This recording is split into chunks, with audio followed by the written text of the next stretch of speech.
Bonjour à tous, nous parlons cette semaine d'urbanisme et nous allons aujourd'hui vous formuler la première proposition sur ce sujet-là. Elle consiste tout simplement en une révision totale du plan local d'urbanisme.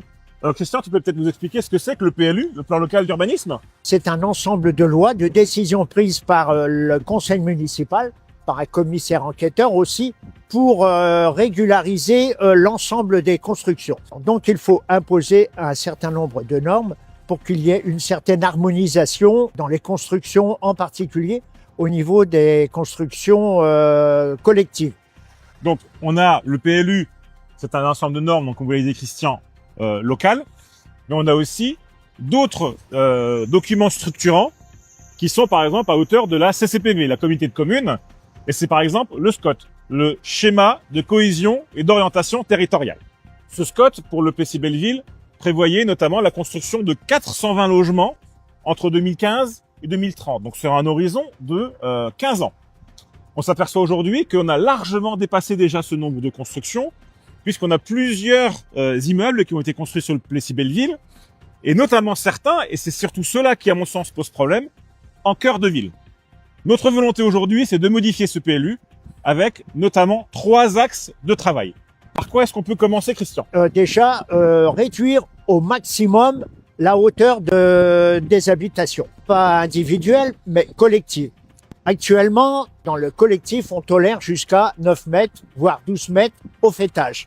C'est ça parce que donc, on a une modification du PLU en 2021. Donc, si je me souviens bien, on avait 12 mètres avant 2021. Exact, oui. Mais au faîtage, ça veut dire Au avec un toit. faîtage, exactement. Et aujourd'hui, voilà, on a 9 mètres, mais avec un toit plat. 9 mètres et on tolère les toits plats, ce qui revient à dire que les promoteurs continuent à faire des immeubles avec 3 hauteurs d'habitation. Nous, ce que nous souhaitons pour modifier ce PLU, c'est de restreindre la hauteur des habitations collectives à 2 étages, un rez-de-chaussée plus un étage au-dessus. Autre mesure, on peut parler de végétalisation aussi, Christian. Les températures climatiques, si je puis dire la chaleur, devient de plus en plus importante. Donc il faut imposer un certain nombre de plantations, qu'elles soient arbusives, je parle des arbres plutôt à haute tige, mais aussi des surfaces au sol qui soient perméables. C'est-à-dire que parfois, les promoteurs nous font des sous-sols sur lesquels on met un peu de terre, et puis on dit que ça, c'est des parties perméables. Eh bien non, ça, ce système-là, il faut l'abolir, il faut que les parties perméables soient absolument en pleine terre. À l'heure actuelle, on a quand même certains bassins de rétention qui sont prévus, mais il faut veiller aussi à ce que leur surface et leur volume soient suffisamment importants pour contenir toutes les eaux en cas d'orage, et non pas que ces eaux, par un système de trop-plein, se retrouvent non plus sur le domaine public, engorgeant en plus les réseaux actuels. Troisième mesure, c'est aussi le stationnement. C'est un problème qu'on a régulièrement au PC Belleville. Le stationnement, c'est un point très important. Actuellement, on a 1 voire 2 places par habitation.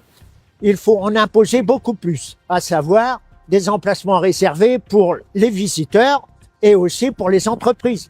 Nous avons donc 3 propositions à vous faire en termes de modification de ce PLU. La modification de la hauteur des constructibilités, l'imperméabilisation des sols sur les structures vertes notamment, et l'augmentation du nombre de stationnements, notamment pour les visiteurs et les artisans.